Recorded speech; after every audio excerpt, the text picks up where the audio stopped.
Hello everyone. सो आज हम लोग का अकाउंटेंसी का कितना नंबर क्लास होगा? अच्छा, डे 8 है, क्लास 8 है। तो बेसिकली आज के क्लास में हम लोग अपना एक नया टॉपिक अकाउंटेंसी का स्टार्ट करेंगे। The name of the topic is accounting concept. ठीक है ना, ये बहुत इंपॉर्टेंट है और इससे एग्जाम के लिए इम्पोर्टेंट, एग्जाम के लिए भी बहुत ज्यादा इम्पोर्टेंट है। ठीक है ना, तो हम लोग को समझना होगा। यहाँ से 1 से लेके 9 तक दिया हुआ है। चलो एक एक करके हम लोग डिस्कस करते हैं। जैसे आप लोग देख पा रहे हो स्क्रीन पे, सबसे पहले क्या लिखा हुआ है? बोलिए, सबसे पहले क्या लिखा हुआ है? सबसे पहले लिखा हुआ है अकाउंटिंग कॉन्सेप्ट में, सबसे पहले लिखा हुआ है एंटिटी कॉन्सेप्ट। जो एमसीक्यू आएगा ना, वो एंटिटी कॉन्सेप्ट आपको पता होना चाहिए। तो हम लोग अपना ट्यूशन का मैथ से पढ़ेंगे एंटिटी कॉन्सेप्ट क्या लिखा हुआ है। यहाँ पे हम लोग लिखा हुआ है, उसको डिटेल में देखते हैं। What is entity concept all about? मिला आपको? चलो हम लोग पढ़ेंगे। This concept assume that for a accounting purpose the business enterprise and its owner are two separate independent. मतलब as per this concept business and owner both of them have a separate legal entity। बोलिए, as per this concept business and owner both of them have a separate legal entity।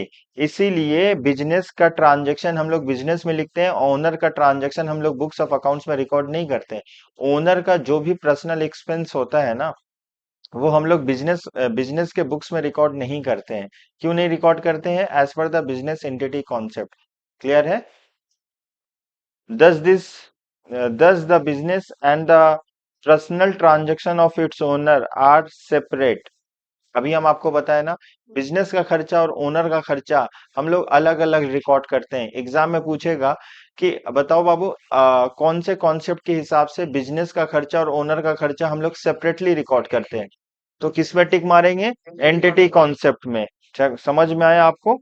चलो आगे हम लोग चलते हैं। यहाँ पे एग्जाम्पल दिया हुआ है, एग्जाम्पल पढ़ लेते हैं। एग्जाम्पल में क्या लिखा हुआ है? For example, when owner invest money in the business it is recorded as liability.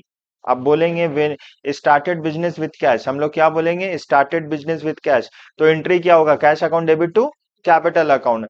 मेरा पैसा, हम ओनर है, मेरा पैसा बिजनेस के लिए क्या होता है? हम बोलेंगे मेरा पैसा बिजनेस के लिए लाइबिलिटी होता है as per the which concept? तो किस क्या बोलिएगा? Entity concept. समझ में? अच्छा, हम लोग पढ़े ना स्टार्टेड बिजनेस विथ कैश, हम लोग क्या पढ़े बोलिए? ध्यान दो, ये हम लोग एंट्री पढ़े हैं ना, स्टार्टेड बिजनेस, बोलिए, विथ कैश। तो इसका जनरल एंट्री क्या होगा बताओ? हम बोलेंगे cash account debit to capital account. क्या बोलेंगे? Cash account debit to. अच्छा, ये जो ट्रांजैक्शन हम लोग रिकॉर्ड करते हैं, ये ओनर के नाम पे रिकॉर्ड करते हैं, ओनर के बुक्स में रिकॉर्ड करते हैं, या बिजनेस के बुक में? अच्छा, बिजनेस के बुक में रिकॉर्ड करते हैं। तो बिजनेस के लिए जो कैपिटल वर्ड है, ये जो कैपिटल है, ये क्या है बोलो? लाइबिलिटी है। बिजनेस के लिए कैपिटल लाइबिलिटी है।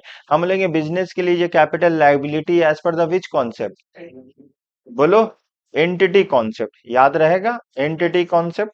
देखो यहाँ पे वही चीज लिखा हुआ है। यहाँ पे और क्या लिखा हुआ है?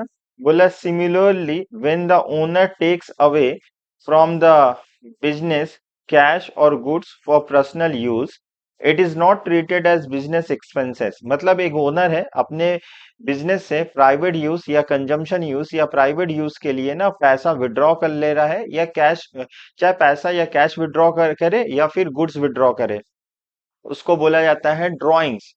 उसको क्या बोला जाता है? ड्रॉइंग्स। वो बिजनेस का खर्चा नहीं होता, debt is reduction in capital. Clear है? तो business and owner both of them have a separate legal entity as per which concept? Entity concept. जब भी हम लोग बिजनेस में पैसा इन्वेस्ट करते हैं, cash account debit to capital लिखते हैं। जो कैपिटल हम लोग लिखते हैं बिजनेस के लिए लाइबिलिटी होता है as per the which concept? Entity concept. Business entity बोलता है बिजनेस एंड उसका मालिक दो दो सेपरेट इंसान है। क्या बोलेंगे? सेपरेट एंटिटी है बिजनेस, और उसका मालिक दो सेपरेट लीगल एंटिटी है। बिजनेस का खर्चा हम लोग बिजनेस में लिखेंगे, और ओनर का खर्चा बिजनेस में नहीं लिखेंगे, अलग लिखेंगे, सेपरेट लिखेंगे जब भी हम लोग प्रॉफिट एंड लॉस निकालेंगे। अच्छा, बिजनेस हम लोग क्यों करते हैं? Just to earn profit. अच्छा, हम बोलेंगे एक इंसान का ऑब्जेक्टिव क्या होता है? हम लोग बिजनेस क्यों करते हैं? तो बोलिएगा earning profit is the main objective of the business.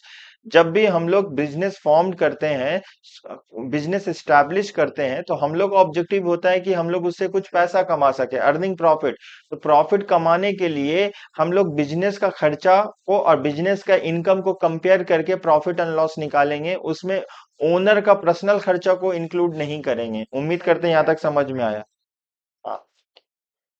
Most important going concern concept, एक बार बिजनेस एस्टैब्लिश होगा, वो हम लोग ऐसा अज्यूम करेंगे जिंदगी भर बिजनेस करेंगे हम लोग। समझ में आया?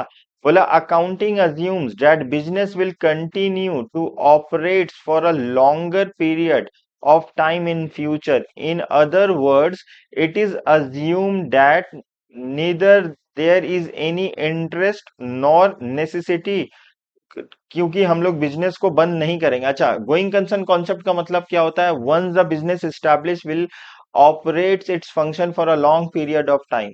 एक बार बिजनेस एस्टैब्लिश होगा, हम लोग ये अज्यूम करते हैं कि हम लोग जो बिजनेस कंटिन्यू करेंगे ना, वो लंबे समय तक करेंगे। बोलो, हम बोलेंगे एक बार बिजनेस एस्टैब्लिश होगा, वो लंबे समय तक अपना एक्टिविटीज को परफॉर्म करेगा। ये as per which concept? Going concern concept. समझ में आया? गोइंग कंसर्न कॉन्सेप्ट, इसीलिए हम लोग फिक्स एसेट्स को डिफरेंशिएट करते हैं। गोइंग कंसर्न, अच्छा, जब हम लोग बिजनेस लंबे समय के लिए करेंगे, हर साल करेंगे, इसीलिए तो हम लोग बैलेंस शीट बनाते हैं। अगर हम लोग का ऑब्जेक्टिव गोइंग कंसर्न कॉन्सेप्ट नहीं है, अच्छा, हम बोलेंगे लैंड एंड बिल्डिंग क्या है? आप एसेट्स तभी बोल रहे हो अगर आप अज्यूम करें गोइंग कंसर्न कॉन्सेप्ट। अगर हम बोलेंगे मेरा बिजनेस एक साल के लिए ही बिजनेस करेंगे, एक साल के बाद हम बिजनेस कंटिन्यू नहीं करेंगे, तो लैंड एंड बिल्डिंग मेरे लिए एसेट्स होगा या एक्सपेंस होगा? एक्सपेंस हो जाएगा। तो जनरली हम लोग लैंड एंड बिल्डिंग को एसेट्स बोलते हैं, ये अज्यूम करते हैं कि हम लोग अपने बिजनेस ऑर्गेनाइजेशन को लॉन्ग पीरियड तक कंटिन्यू करेंगे। एक बार बिजनेस एस्टैब्लिश होगा, will operate its operation, will function its operation for a long period of time. बोलो, बात समझ में आया?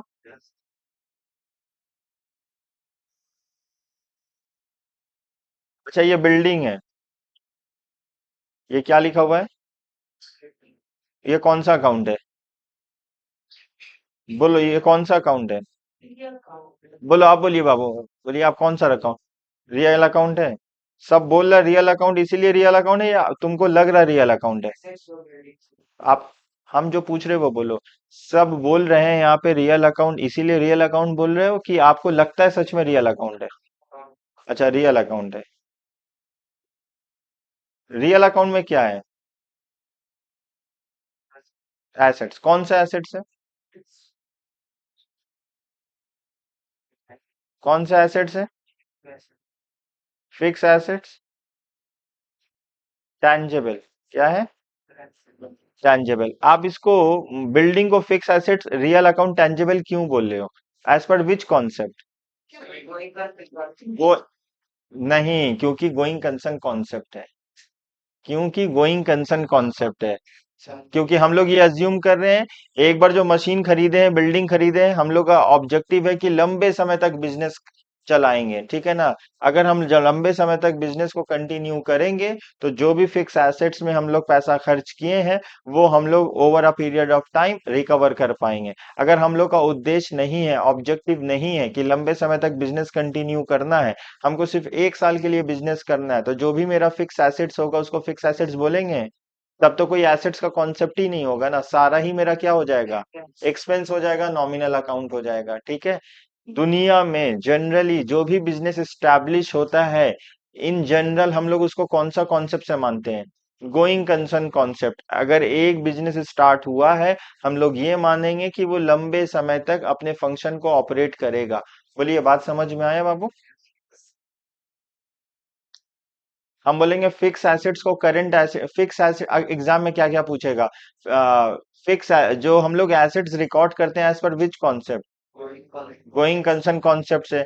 हम बोलेंगे ना फिक्स फिक्स एसेट्स और करंट एसेट्स में डिफरेंशिएट करते हैं as per the which concept? Going concern concept. तभी तो कि कोई मेरा लैंड एंड बिल्डिंग मेरा फिक्स एसेट्स है, डेटर मेरा करंट एसेट्स है। जो मेरा करंट एसेट्स है, उसका बेनिफिट हमको 12 महीना के अंदर मिल जाएगा। जो मेरा फिक्स एसेट्स है, उसका बेनिफिट हमको एक साल से ज्यादा मिलेगा। जो भी हम लोग का फिक्स एसेट्स है उसका बेनिफिट कब मिलेगा?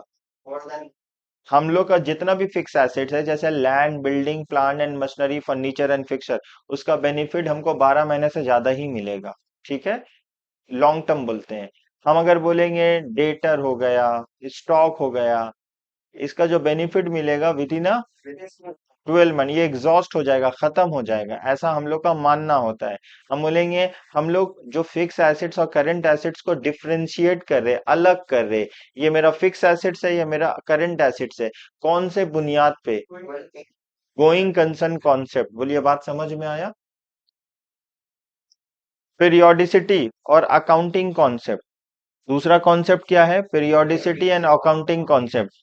अच्छा, अकाउंटिंग पीरियोडिसिटी और अकाउंटिंग कॉन्सेप्ट का मतलब ये होता है, ऐसे तो गोइंग कंसर्न कॉन्सेप्ट बिजनेस जब एक बार स्टैब्लिश होगा will continue for a long period of time, तो हम उसका परफॉर्मेंस को कैसे मेजर करेंगे, कैसे चेक करेंगे, बिजनेस का इफिशिएंसी को कैसे चेक करेंगे? तो पीरियोडिसिटी और अकाउंटिंग पीरियड कॉन्सेप्ट आया है, ये बताता है कि हम अपने ट्रांजैक्शन को बांट देंगे, स्प्लिट कर देंगे इन स्मॉलर पीरियड।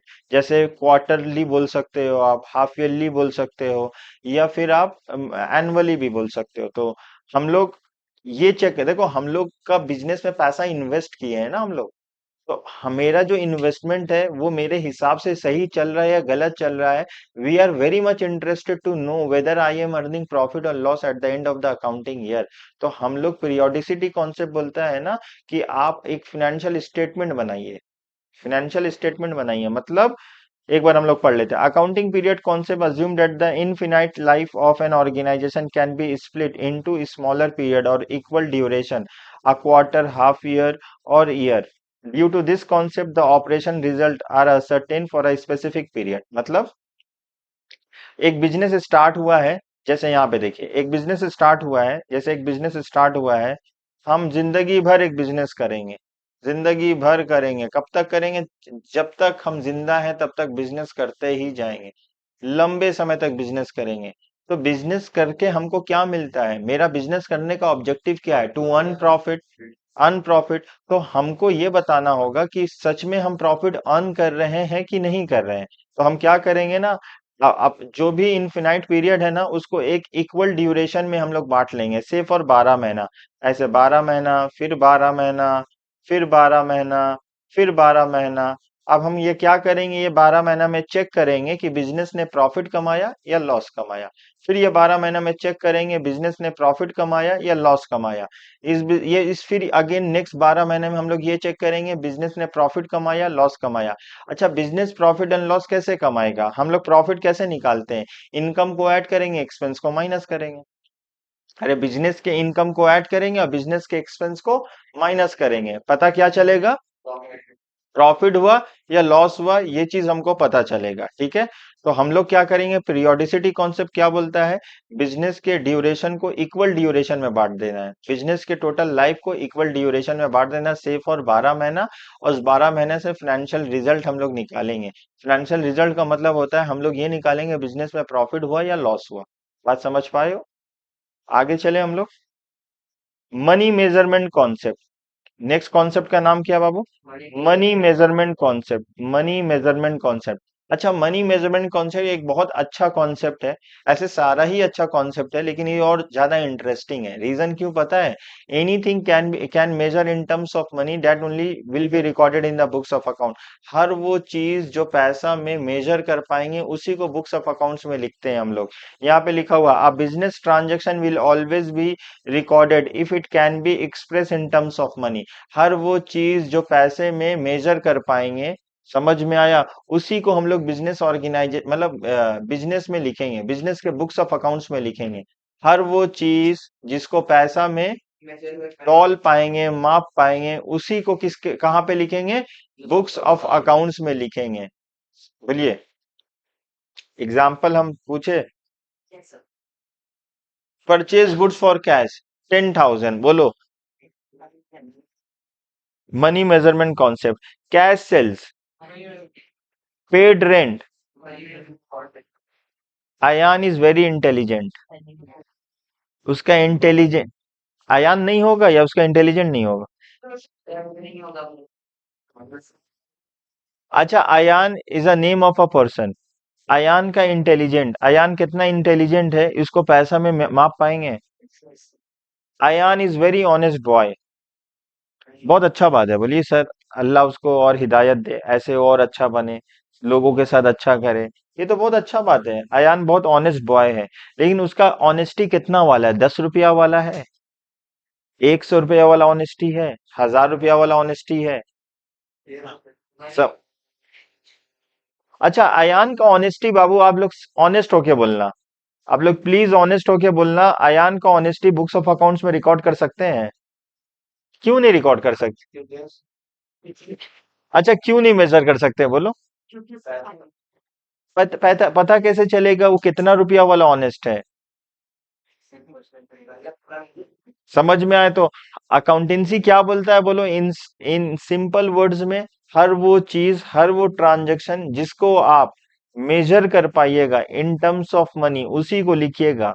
क्योंकि हम लोग का ऑब्जेक्टिव होता है कि eight the end of the day हम बहुत ज्यादा इंटरेस्टेड होंगे कि ये जानने के लिए कि मेरा प्रॉफिट हुआ या लॉस हुआ। तो प्रॉफिट एंड लॉस निकालते समय फाइनेंशियल रिजल्ट या financial position usually balance sheet को बोला जाता है। तो हम financial result and financial position में उसी सारे ट्रांजैक्शन को रिकॉर्ड करेंगे जो चीज पैसा में मेजर कर पाएंगे। ठीक है? क्लियर है? एक्यूरल कॉन्सेप्ट, ये बहुत इंपॉर्टेंट है। Accrual concept, the method of accounting in which revenue and expenses are recorded as they are incurred. देखो, इनकर्ड बोला है, बोला रेवेन्यू, बहुत इंपॉर्टेंट लाइन बोला है बाबू। क्या इंपॉर्टेंट लाइन बोला है, देखिए। बोला method of accounting in which revenue and expenses are recorded as as they are incurred. Payment के बारे में नहीं बोला है। मतलब हम लोग बिजनेस क्यों करते हैं? ताकि हमको प्रॉफिट एंड लॉस पता चल सके ना। हम लोग बिजनेस क्यों करते हैं, बोलिए। हम लोग बिजनेस करने का उद्देश्य, ऑब्जेक्टिव यही है कि हम लोग को ये पता लगा सके कि हम लोग का कितना प्रॉफिट हुआ या लॉस हुआ। मतलब नॉर्मल सा बात है, बिजनेस करते हैं प्रॉफिट कमाने के लिए।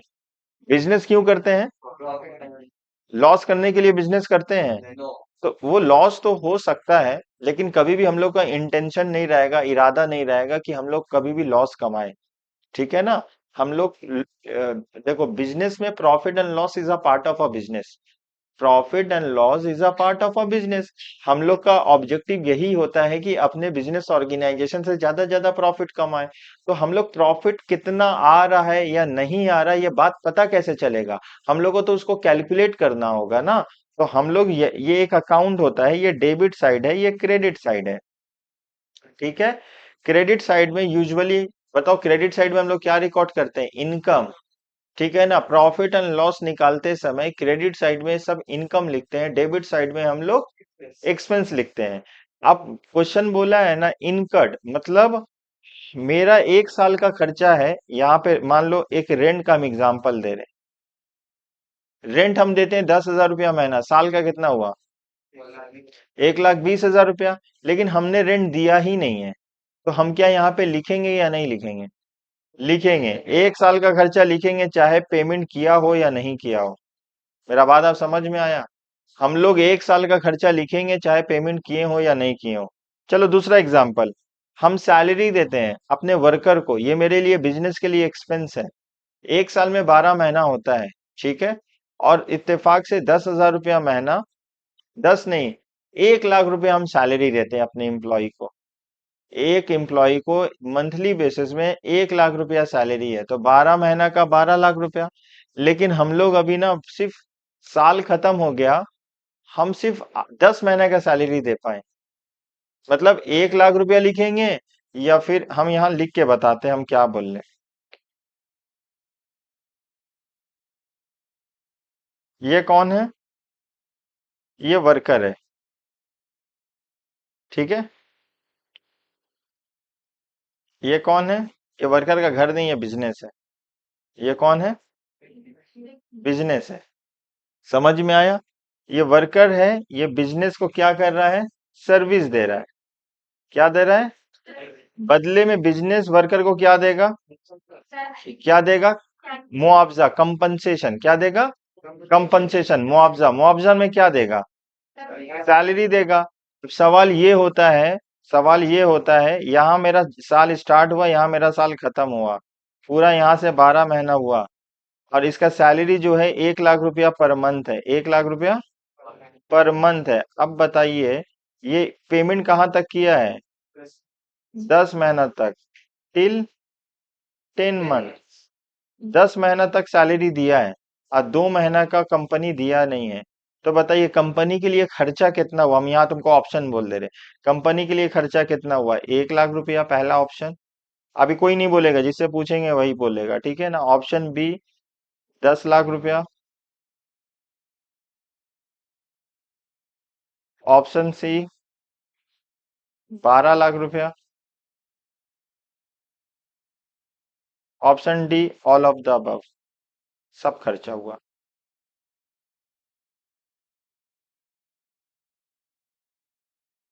ठीक है, ऑल ऑफ द अबव। बोलो बाबू, तुम क्वेश्चन समझ में आया?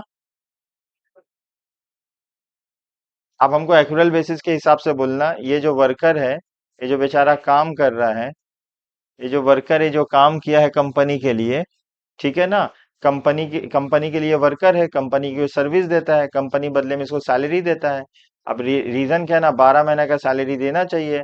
इसका 1 लाख रुपया महीना सैलरी है, 10 महीने का सैलरी दिया, 2 महीने का सैलरी नहीं दिया, साल खत्म हुआ। तो अब हम लोग बिजनेस, जो भी ट्रांजेक्शन होता है, वो हम लोग किसके नाम पे बनाते हैं? बिजनेस के नाम पे अकाउंट बनाते हैं। तो अब ये बताइए बिजनेस के लिए खर्चा कितना हुआ? 1 लाख हुआ, 10 लाख हुआ, 12 लाख हुआ, या ऑल ऑफ द अबव हुआ? 12 लाख। यहाँ पे एक ऑप्शन हुआ 12 लाख। अब बताइए बाबू आप। Very good, none of the above आप बोले। बोल सकता है कुछ भी भाई, हिंदुस्तान में बोलने का अधिकार हमको इंडियन कॉन्स्टिट्यूशन देता है। तो आप लोग कुछ भी बोल सकते हो, कोई मसला नहीं है। बोलो बाबू। Very good, 10 lakh. सबसे अच्छा बात एमसीक्यू का है ना, सब अलग अलग बोल रहे हो, कोई किसी को फॉलो नहीं कर रहा है। ये चीज बहुत अच्छा लगा। नन ऑफ द अबव, हालांकि वो एक और ऑप्शन लिख दिया। नंबर ही में वो क्या करेगा हम समझ गए। तो वो क्या करेगा, वो खुद से एक ऑप्शन बनाएगा, बोलेगा नन ऑफ द अबव, बोलेगा हाँ ये मेरे लिए सही है। समझ में आया। तो एक बच्चा ये बोला है, आप क्या बोली हो बाबू? Very good, very good. आप क्या बोली हो? 12 लाख। चलो, यहाँ पे 3 बच्चा से पूछे, 3 अलग अलग आंसर आया। यही अकाउंटेंसी का इंपॉर्टेंस होता है कि सब अपने हिसाब से आंसर दे रहे हो। पीछे जो भाई साहब बैठे हो, चश्मा वाले भाई साहब, बताइए। 10 लाख। अच्छा, 10 लाख में हम ना टू लिख देते हैं, क्योंकि 2 वोट आया है 10 लाख में। अभी यहाँ पे पीछे पीयूष, 12 लाख में भी मेरा 2 पॉइंट हो गया। अब तो अगर कोई नन में भी बोल देगा तो तीनों आदमी इक्वल हो जाओगे। अच्छा लग रहा है। बोलिए बाबू। 12 लाख में तो बढ़ते चला जा रहा बाबू, 3 लोग बोल दिए हो। बोलो। 12 लाख में 4 लोग बोल दिए हो। तुम बोलो। अब आई थिंक हमको लग रहा है सभी 12 लाख बोलोगे। बोलो। Very good, 10 lakhs. 10 लैक्स में 3 हुआ, इधर 5 हुआ। तुम तो अकेले रह गया बाबू। तुम ऐसा पार्टी हो, कोई आपको वोट भी नहीं दे रहा है। आप कुछ। 1 lakh, very good. All of the above में कोई अगर बोल देगा तो सारा ऑप्शन ही क्लास में रहा, आप बोल सकती हो। All of the above. चलो, एक ऑप्शन ये हुआ। और कुछ बचा? आयान, तुम एक तो गेम चेंजर हो रहे हो बाबू एमसीक्यू का। बोलो। 12 लाख। 12 लाख अयान बोला है, 12 लाख। चलो, और कोई बचा है? देखो, सही आंसर हुआ ना 12 लाख बाबू। सही आंसर क्या हुआ? 12 लाख। समझ में आप कितना दिए हो वो मैटर नहीं कर रहा है, आपको कितना देना है, आपका एक साल में खर्चा कितना है, आप दिए कितना हो, मैटर नहीं करता। आपको एक साल में, आप एक बिजनेस ऑर्गेनाइजेशन हो, आपको देना कितना होता है? आपको जितना देना होता है वही आपके लिए एक्सपेंस है। मेरा बात आप समझ में आया? हालांकि आपने 1 रुपए भी नहीं दिया, आपने वर्कर को 1 रुपए भी नहीं दिया पूरे साल भर में, आपका खर्चा कितना है? 12 लाख। आप ज्यादा भी दिए हो तब भी 12 लाख, एक साल का खर्चा है कितना? 12 लाख। एग्जाम में पूछेगा। हम लोग आउटस्टैंडिंग और अक्रूड कौन से बेसिस से लिखते हैं? एक्रूरल बेसिस से। एक्रूरल बेसिस बोलता है एक साल का खर्चा और एक साल का इनकम को कंपेयर करके हम लोग प्रॉफिट एंड लॉस निकालेंगे। खर्चा, अगर देखो खर्चे के लिए हम लोग पेमेंट किए हैं या नहीं किए, पेमेंट मसला नहीं है। एक्सपेंस इनकर्ड हुआ है, एक्सपेंस हुआ है, और पेमेंट किए हो या ना किए हो, एक साल का खर्चा हम लोग रिकॉर्ड कर लेंगे। बोलो, बात समझ में आया यहाँ तक? बात समझ में आया बाबू? बोलिए।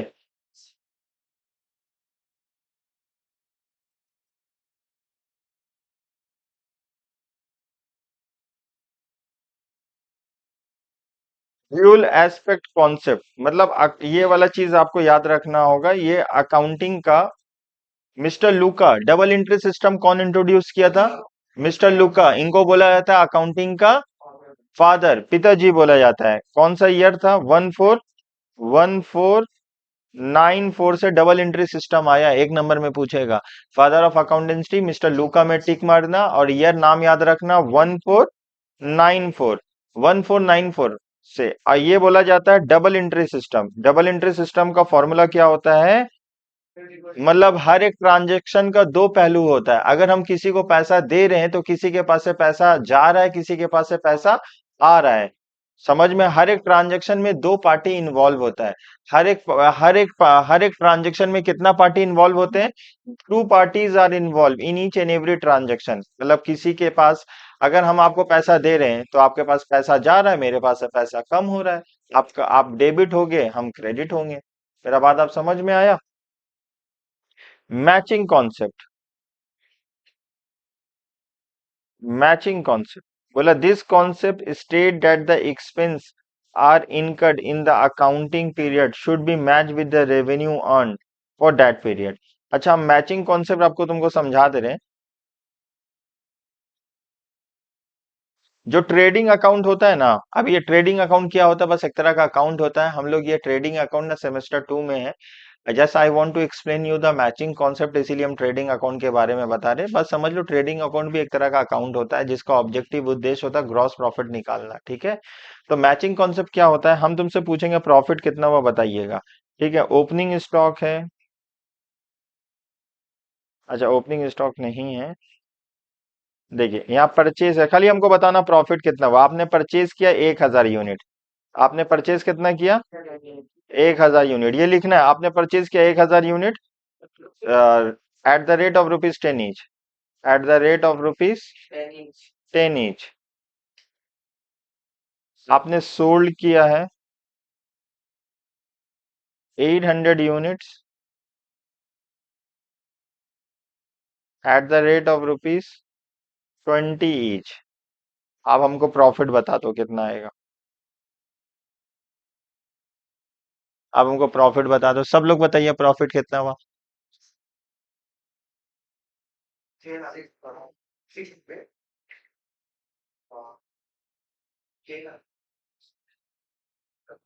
ये आप लोगों में क्या है ना, अपना अपना आंसर बोलो ना। कोई 6 करोड़ बोल रहा, कोई 6 लाख बोल रहा, कोई 6000 बोल रहा। आप अपने हिसाब से बोलो ना। फिर आप लोग अपने डिस्कस मत करो, आप लोग आंसर निकाल लो फिर बोलो।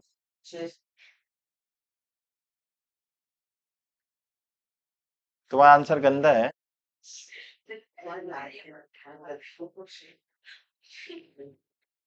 तुम नहीं निकालोगे बाबू? सब लोग 6000।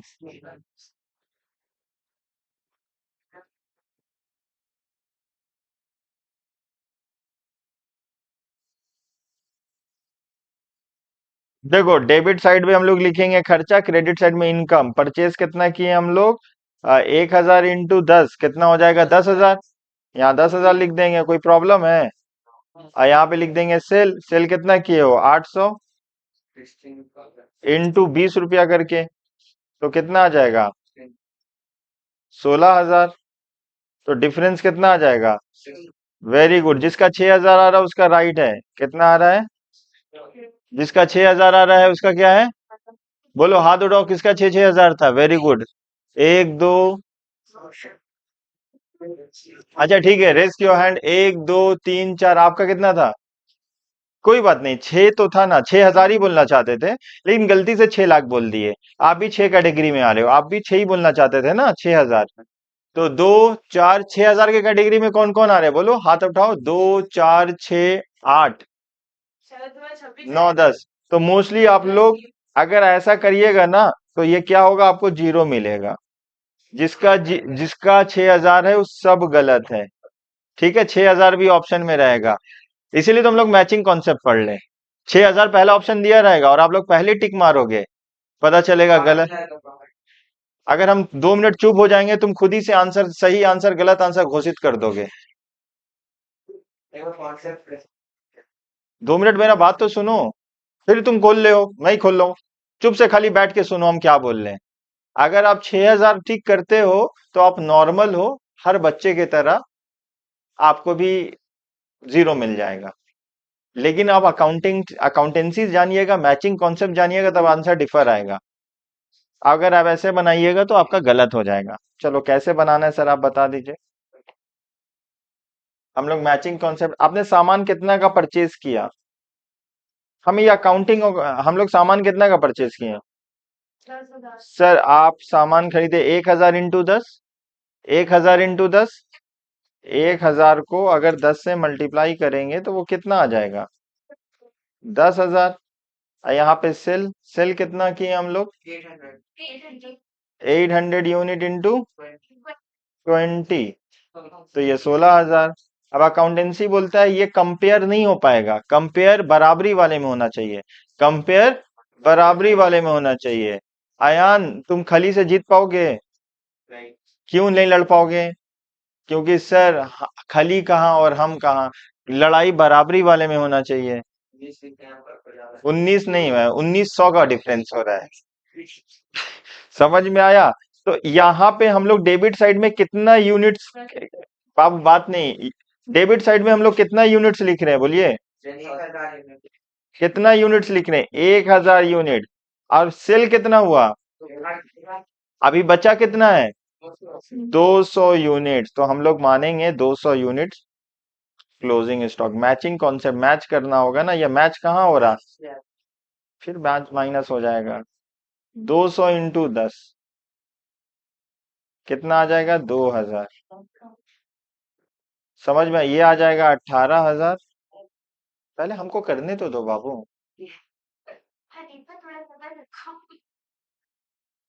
ये आ जाएगा 8 हजार। इस 8 हजार को हम लोग क्या बोलेंगे? Gross profit. ये मेरा सही आंसर हुआ। ठीक है, हम फिर से समझ रहे हैं। हम लोग सामान खरीदे कितना? 10 हजार यूनिट। बेचे कितना? 800। कितना सामान बचा? 200। तो 200 कितना का खरीदे थे, वही कॉस्ट में दिखाएंगे। 10 रुपया करके खरीदे थे, उसको 10 रुपया करके दिखा देंगे हम लोग। अरे एक यूनिट खरीदे कितना में थे? 10 रुपीज। 10 रुपीज दिखा देंगे हम लोग दाम। बात समझ में? आंसर कितना आएगा? 8 हजार आएगा। क्लियर है? इसको क्या बोला जाता है? Matching concept. Matching concept, profit निकालेंगे मैचिंग कॉन्सेप्ट से। डेबिट साइड में कितना यूनिट दिखा रहे हैं? 1000। यहाँ पे कितना यूनिट दिखा रहे हैं? 1000। 800 प्लस 200। मतलब आपको जितना सामान आप खरीदे, जितना सामान आप खरीदे और जितना बिक गया तो ठीक है, अगर पूरा नहीं बिका, कम बिका, तो जो अनसोल्ड स्टॉक है उसको आप क्लोजिंग स्टॉक बोलते हैं, उसको भी दिखाएंगे। इसी को बोला जाता है मैचिंग कॉन्सेप्ट। 16 में 2 ऐड करो, इनकम हुआ तुम्हारा 18 हजार। 18 से 10 माइनस कर दो, 8 हजार आएगा। कौन सा कॉन्सेप्ट हुआ ये? Matching concept. समझ में आया? मैचिंग कॉन्सेप्ट क्या बोलता है कि आप डेबिट एंड क्रेडिट को कंपेयर करना होगा ना, बराबर करके हम लोग ग्रॉस प्रॉफिट निकालेंगे, ऐसे नहीं निकाल सकते हम लोग। समझ में आया? ये वाला कौन सा कॉन्सेप्ट है, कॉन्सेप्ट याद रखना होगा।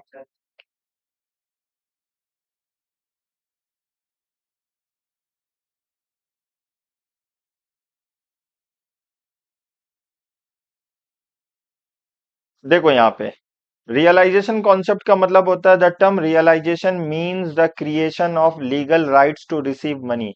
Selling of goods is realisation, receiving order is not। selling of goods is realization concept। Selling receiving order not, हम एक बिजनेस ऑर्गेनाइजेशन है, हमको ऑर्डर मिला, तो ऑर्डर मिला, जब हम लोग सामान बेचेंगे ना, तो उसको बोला था रियलाइजेशन कॉन्सेप्ट, हमको लगता है मनी हमको रियलाइज्ड होगा। रिसीव ऑर्डर, ऑर्डर हम रिसीव किए डज नॉट मीन्स कि हम ऑर्डर रिसीव किए हैं, हो सकता है हम ऑर्डर रिजेक्ट भी कर सकते हैं। हम लोग बायर एंड सेलर का पॉइंट ऑफ व्यू अलग अलग है।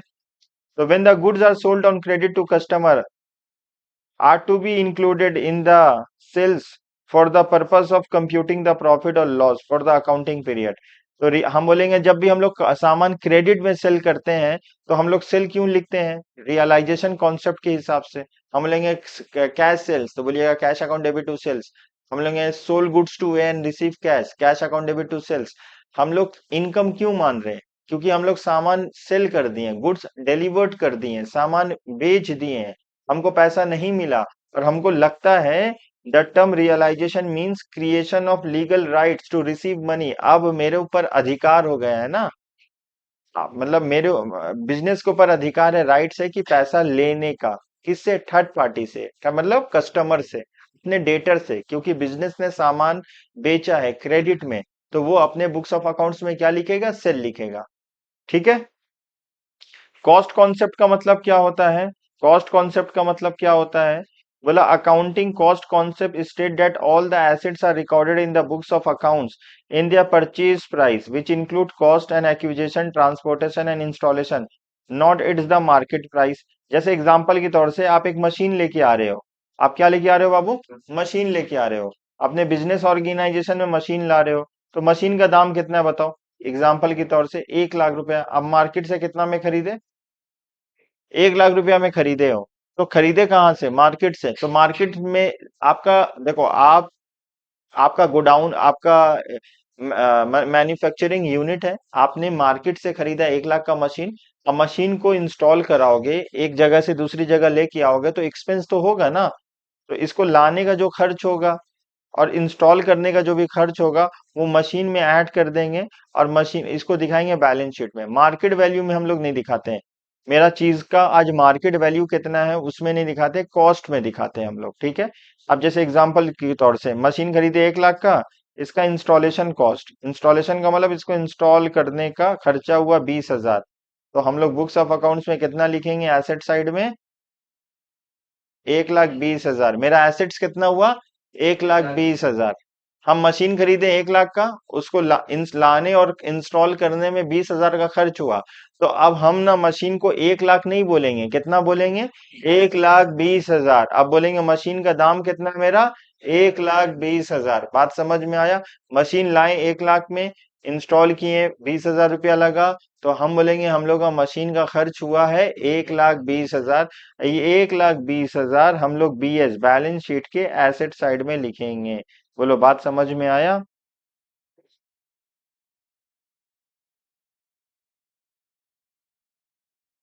चलो, कंजर्वेटिज्म ये बहुत इंपॉर्टेंट है, इसको आप इंपॉर्टेंट मार्क कर लीजिए। कंजर्वेटिज्म ये बहुत इंपॉर्टेंट है। कंजर्वेटिज्म का मतलब होता है, इसको प्रूडेंस बोला जाता है, ये एग्जाम में आएगा, अभी हम मार्क कर दे रहे हैं, एमसीक्यू में आपसे पूछेगा 100%, एमसीक्यू में आएगा 100%, क्या आएगा, 100% एमसीक्यू में आएगा। कंजर्वेटिज्म ये जब भी एग्जाम होगा आपका एमसीक्यू में आएगा, हम अभी बोल दे रहे हैं, इंपॉर्टेंट, बहुत इंपॉर्टेंट है। पहले इसका दूसरा नाम लिख लो, कंजर्वेटिज्म का दूसरा नाम है प्रूडेंस। क्या है, प्रूडेंस।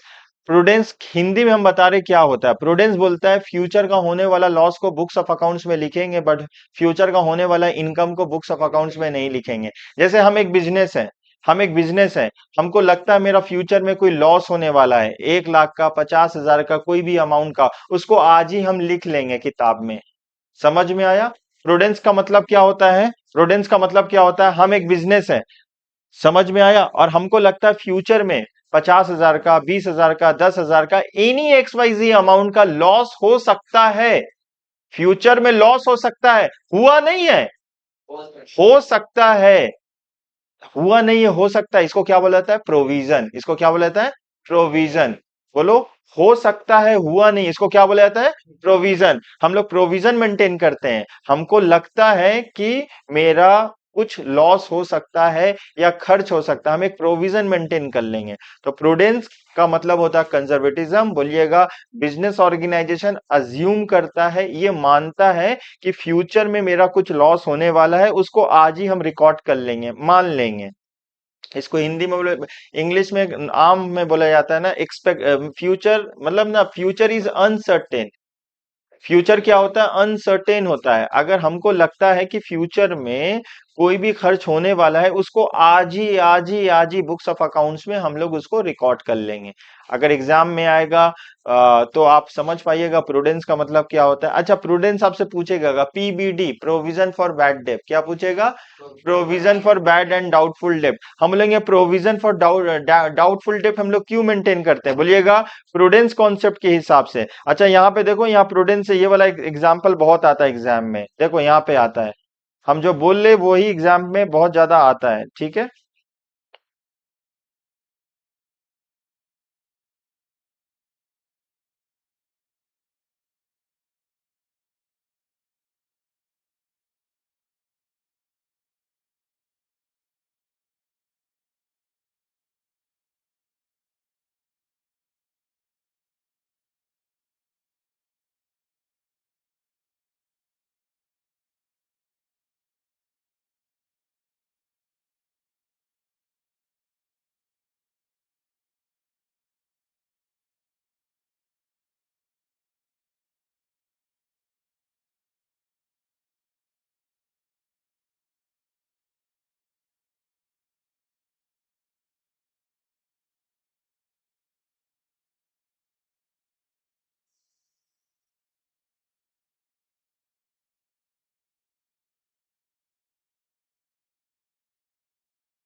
देखो यहाँ पे बिजनेस किसको सामान बेचा?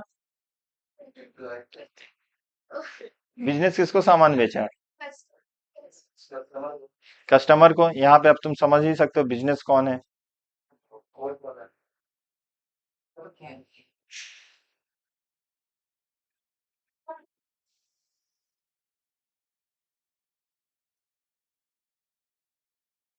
ये कौन है बोलो बाबू?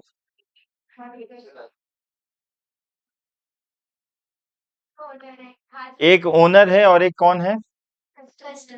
कस्टमर कर रहा है। इन लोग के दरमियान में डील हो चुका है, बिजनेस के दरमियान में डील हो चुका है, ठीक है।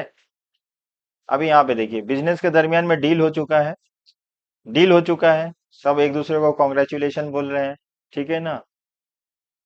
तो अभी हम लोग को समझना, हम लोग इसको और समझते हैं। हम लोग कस्टमर को कितना का सामान बेचे हैं? मान लो हम लोग बेचे हैं, बिजनेस बेचा है, सेल किया है 1 लाख रुपीज का। कितना का? 1 लाख रुपीज का।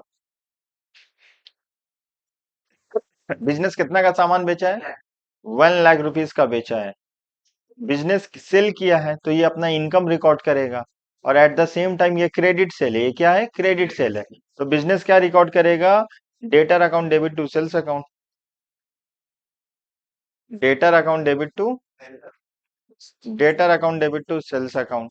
क्या रिकॉर्ड करेगा? Debtor account debit to sales account, ठीक है। डेटर का मतलब कस्टमर, डेटर का मतलब बिजनेस को कितना पैसा मिलना चाहिए? सब लोग बोलिए जोर से, बिजनेस को ये मैम से कितना पैसा मिलना चाहिए? 1 लाख रुपया मिलना चाहिए। देखो, हर हंसता हुआ चेहरा ईमानदार नहीं होता है। देखो मैम हंस रही हैं, ठीक है, रीजन बीइंग इनको सामान सेल किया गया है क्रेडिट में, ये अपने मकसद में कामयाबी हासिल कर ली, लेकिन चोट किसको पहुंचेगा? बिजनेस को। अगर ये पूरा पैसा नहीं देती है, लॉस हो जाता है, बिजनेस के लिए लॉस होगा ना। बिजनेस अकाउंटेंसी पढ़ा है ना। बिजनेस को अब देखो, बिजनेस बिजनेस को डेटर से कितना पैसा मिलने वाला है? 1 लाख। लेकिन बिजनेस ना एक प्रोविजन मेंटेन करेगा, बिजनेस अज्यूम कर लेगा, मान लेगा कि 1 लाख में कुछ परसेंटेज पैसा ये मैम हमको देगी नहीं। जब भी हम फोन करेंगे बोलेगी कुछ ना कुछ प्रॉब्लम है। मतलब हम जब भी as per the market norms हम कुछ भी सामान, जैसे कोई भी सामान का वैल्यू हुआ, जैसे अभी हम लोग के एग्जाम्पल में 1 लाख ले लो, तो इसको बोला जाता है पीबीडी। पीबीडी का मतलब होता है provision for bad and doubtful डेब्ट। क्या होता है? Provision for bad and doubtful डेब्ट। समझ में आया? Provision for bad and doubtful डेब्ट। तो बिजनेस क्या अज्यूम करेगा कि अगर हम लोग 1 लाख रुपया का सामान बेचे हैं as per the market norms, 10% पैसा हमको मिलेगा नहीं, तो 1 लाख का 10% कितना हो गया? 10,000। ये 10,000 रुपया बिजनेस क्या करेगा ना, क्या लिख लेगा? अपने बुक्स में लिखेगा ना, लॉस लिख लेगा। मतलब लॉस नहीं लिखेगा, प्रोविजन मेंटेन कर लेगा। 10,000 तक लॉस हो सकता है। और मान लो अगर जब पैसा मिलना है 95,000 मिला, तो बिजनेस को अफसोस होगा? फिर से समझो, बिजनेस 1 लाख का सामान बेचा और कितना लिखा, कितना लॉस मान लिया? लॉस बोला 10,000 तक लॉस हो सकता है। प्रोविजन का मतलब भविष्य में, फ्यूचर में बिजनेस को जो सामान बेचा है ना कस्टमर को, उस पे कितना लॉस हो सकता है? 10,000 तक लॉस हो सकता है। कितना? 10,000 प्रोविजन मेंटेन किया ना, इसका मतलब होता है 0 to 10,000। इसका मतलब क्या होता है? 0 से लेके 10,000 कोई भी एक अमाउंट, 0 से लेके 10,000 कोई एक अमाउंट तक लॉस हो सकता है। मे बी इससे ज्यादा भी हो सकता है, लेकिन हम लोग अज्यूम किए 10,000 तक लॉस हो सकता है। अगर सच में बिजनेस को 5,000 का लॉस हुआ, बिजनेस ने अज्यूम कितना किया, कितना लॉस होगा, और रियलिटी में बिजनेस को 5,000 का लॉस होगा, बिजनेस को अफसोस होगा? क्यों नहीं अफसोस होगा? क्योंकि ये उम्मीद किया था। उम्मीद कितना किया था? 10,000। और इसका लॉस कितना हुआ? इसी को बोला जाता है provision for bad and doubtful डेब्ट। ये होता है प्रूडेंस कॉन्सेप्ट। फ्यूचर का होने वाला लॉस को अभी लिख लो। अब मान लो अगर ये प्रोविजन नहीं बनाता, और ये जो मैम जो सेल किया है ना डेटर को, कस्टमर को, ये सच में 5,000 रुपया कम देती, तो बिजनेस को क्या होता? डिप्रेशन, अफसोस, प्रॉब्लम, परेशानी जाहिर करता। अभी यह परेशानी जाहिर होगा? क्यों नहीं होगा? क्योंकि जैसे सेल किया, क्या मान लिया कि कुछ परसेंटेज पैसा हमको मिलेगा नहीं। तो हम लोग क्या करते हैं? Provision for bad and doubtful डेब्ट मेंटेन करते हैं। एग्जाम में आएगा provision for bad and doubtful डेब्ट हम लोग कौन से कॉन्सेप्ट के हिसाब से करते हैं? तो बोलिएगा प्रूडेंस में या कंजर्वेटिज्म में टिक मारिएगा। अब बोलेगा पीबीडी कौन सा अकाउंट है? पर्सनल अकाउंट है। कौन सा अकाउंट है? पर्सनल अकाउंट है। ये डेटर का अंश है, डेटर का पार्ट है। कुछ डेटर का पार्ट को हम लोग प्रोविजन बोलते हैं। हम लोग ये मानते हैं कुछ परसेंट पैसा हमको नहीं मिलेगा। बोलो, बात समझ में आया? प्रूडेंस का दूसरा नाम क्या है? कंजर्वेटिज्म। जब भी क्रेडिट में सेल करते हैं तो हम लोग provision for bad bad and doubtful debt maintain करते हैं, ये मानते हुए कि कुछ परसेंटेज पैसा हमको नहीं मिलेगा कस्टमर से। क्यों नहीं मिलेगा, इसका हम आपको रीजन बता दिए। अगर सच में पैसा नहीं मिलता 5,000 रुपया फ्यूचर में, तो बिजनेस को अफसोस होता। बिजनेस ने कितना प्रोविजन मेंटेन किया है? 10,000। अब 10,000 भी लॉस हो जाएगा तो बिजनेस बोलेगा कोई प्रॉब्लम नहीं, हम तो पहले ही से पता था कि आप 10,000 रुपया पैसा मत नहीं दोगे। समझ में आया आपको?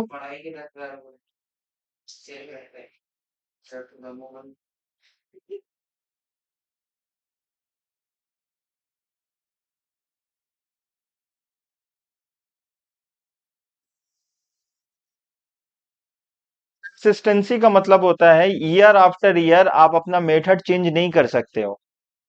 अपना जो भी मतलब आप जो भी मेथड मेंटेन करते हो ना, जिस तरीके से आप बुक्स ऑफ अकाउंट्स बनाते हो, जो भी मेथड है, जो भी सिस्टम है, जो भी रूल्स है, जो भी प्रिंसिपल है, वो आप चेंज नहीं कर सकते। आप फ्रीक्वेंटली चेंज नहीं कर सकते हो। अगर कोई स्ट्रॉन्ग रीजन है तब आप चेंज करो, लेकिन फ्रिक्वेंटली चेंज करिएगा तो कंपेयर करने में डेटा आपके लिए इशू होगा। ठीक है ना? हाँ, तो लॉ के हिसाब से चेंजेस लाना पड़ा तो कोई प्रॉब्लम नहीं है।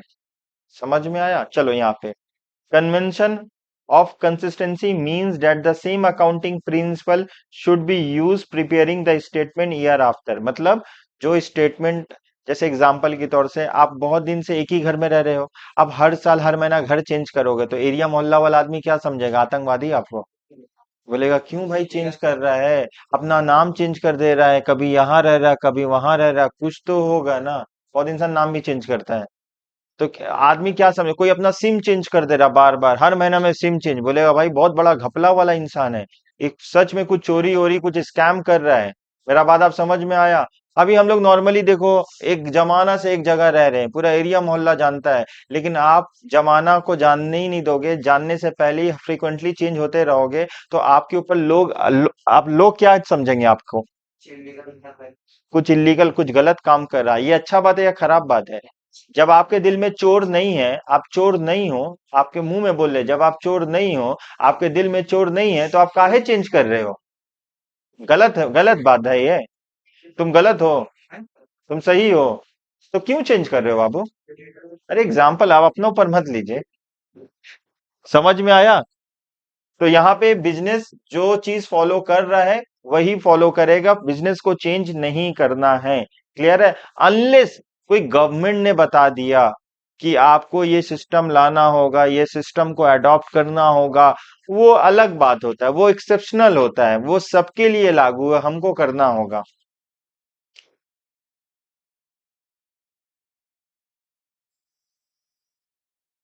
मटेरियल और पहले फुल डिस्क्लोजर का मतलब होता है जब हम लोग अकाउंट्स बनाते हैं ना, तो आपको फुल डिस्क्लोजर देना होगा, डिस्क्लोज करना होगा हर एक ट्रांजैक्शन का डिटेलिंग, ट्रांजैक्शन कहाँ से आया कैसे आया A to Z बताना होगा।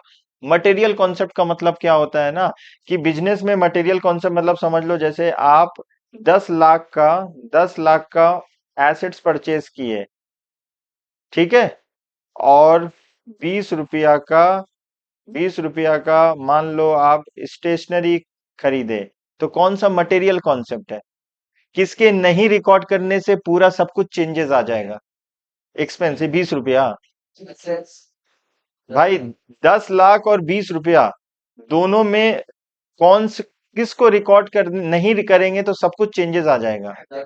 मतलब ये बड़ा अमाउंट, अगर ये छोटा अमाउंट छूट भी गया, हम एग्जाम्पल के तौर से बोल ले, छोटा अमाउंट अगर छूट भी गया तो कोई मसला नहीं है, ये बड़ा अमाउंट नहीं छूटना चाहिए। क्लियर है? चलो नेक्स्ट में हम लोग अभी, चलिए अकाउंटिंग इक्वेशन। अकाउंटिंग इक्वेशन सब लोग लिखोगे, कॉपी बनाओगे मेरे साथ। अकाउंटिंग इक्वेशन बताइए, ये फॉर्मूला है, asset is equal to liability, asset is equal to liability plus capital, liability is equal to asset minus capital, capital is equal to asset minus liability. ये आप लोग लिखना होगा, आपको कॉपी निकालना है सबको, कॉपी निकालना है सबको, लिखना है। देखो यहाँ पे हम बोलेंगे एसेट फॉर्मूला, बोलिए क्या ये, हम बोलेंगे बाबू अकाउंटिंग इक्वेशन, बोलिए अकाउंटिंग इक्वेशन का फॉर्मूला बोलिए। तो asset is equal to liability plus, अब देखो जिसको निकालना है उसको हम लोग बाहर कर देंगे, फॉर्मूला आ जाएगा। हम बोलेंगे हमको कैपिटल चाहिए, तो फॉर्मूला क्या होगा? कैपिटल चाहिए, कोई बात नहीं, एसेट माइनस लाइबिलिटी, एसेट से लाइबिलिटी माइनस कर देंगे। इसी तरीके से फॉर्मूला चेंज हो जाएगा जो जो आएगा, ठीक है। तो एक दो सम्स हम लोग करते हैं। चलो खाली put the formula get the answer. Follow, पहला चीज क्या बोला है बाबू यहाँ पे? बोला from the following information you are required to compute the value of assets. क्या पूछा है बाबू? Value of assets. तो वैल्यू ऑफ एसेट्स कैसे निकालेंगे? फॉर्मूला बोलो, एसेट इज इक्वल टू, मेरे साथ बोलो, liability plus, asset is equal to liability plus, asset is equal to liability plus. अच्छा एग्जाम में निकालने क्या बोला?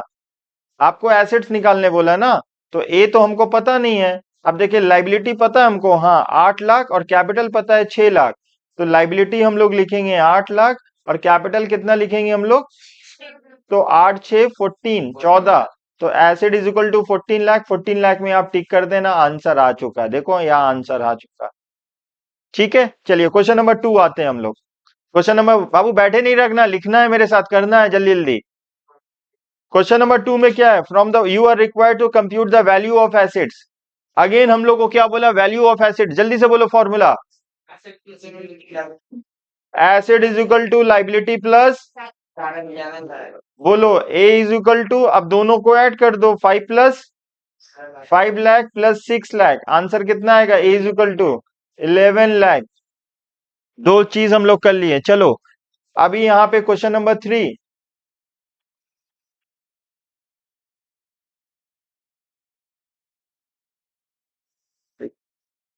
Question number 3, value of capital. अब कैपिटल का फॉर्मूला क्या होगा? A is equal to liability plus, हमको क्या चाहिए? कैपिटल चाहिए। तो इक्वेशन को कैसे बनाएंगे बोलो? तो A minus L, asset minus liability is equal to, तो इधर is equal to C is equal to A minus L, यही तो हो गया। तो अभी हमको सी चाहिए। अब लेकिन टोटल एसेट्स दिया हुआ है, कितना दिया हुआ है? तो और लाइबिलिटी कितना दिया हुआ है? 1,60,000। तो 2,60,000 से 1,00,000, 1,60,000 माइनस कर दिए, आंसर कितना आ जाएगा? 1,00,000 आ जाएगा। फॉर्मूला आपको पता होना चाहिए, बस पुट करना है और आंसर निकालना है। चलो क्वेश्चन नंबर 4 करते हैं हम लोग। You also required to compute the value of capital. Value of capital निकालना है, कैसे निकालेंगे? टोटल एसिड्स दे दिया हम लोग को, टोटल लाइबिलिटी भी दे दिया है, और करेंट एसिड्स भी दे दिया है। बाबू टोटल एसिड्स का मतलब क्या होता है पता है? टोटल एसिड्स का फॉर्मूला क्या होता है? टोटल एसिड्स का फॉर्मूला क्या होता है? Total asset is equal to fix assets, fix assets plus current assets plus, हम बोलेंगे टोटल एसिड्स का फॉर्मूला बोलिए तो बोलिएगा sir fix assets plus current assets. तो देखो यहाँ पे ना, अगर टोटल एसिड्स दे दिया है और करंट एसिड्स अलग से दे दिया है, तो करंट एसिड्स का कुछ करना नहीं है। क्यों नहीं करना है? क्योंकि टोटल एसिड्स में करंट एसिड्स ऑलरेडी इंक्लूडेड है। समझ में? ये आपको कंफ्यूज करने के लिए दिया है। तो बोला compute the value of capital, तो फॉर्मूला क्या होगा कैपिटल का? बोलो C is equal to A minus L. Formula बोलिए सी इज इक्वल टू, तो अभी हमको सी चाहिए, ए हमको पता है 2,64,500, माइनस करेंगे 1,50,000। बोलो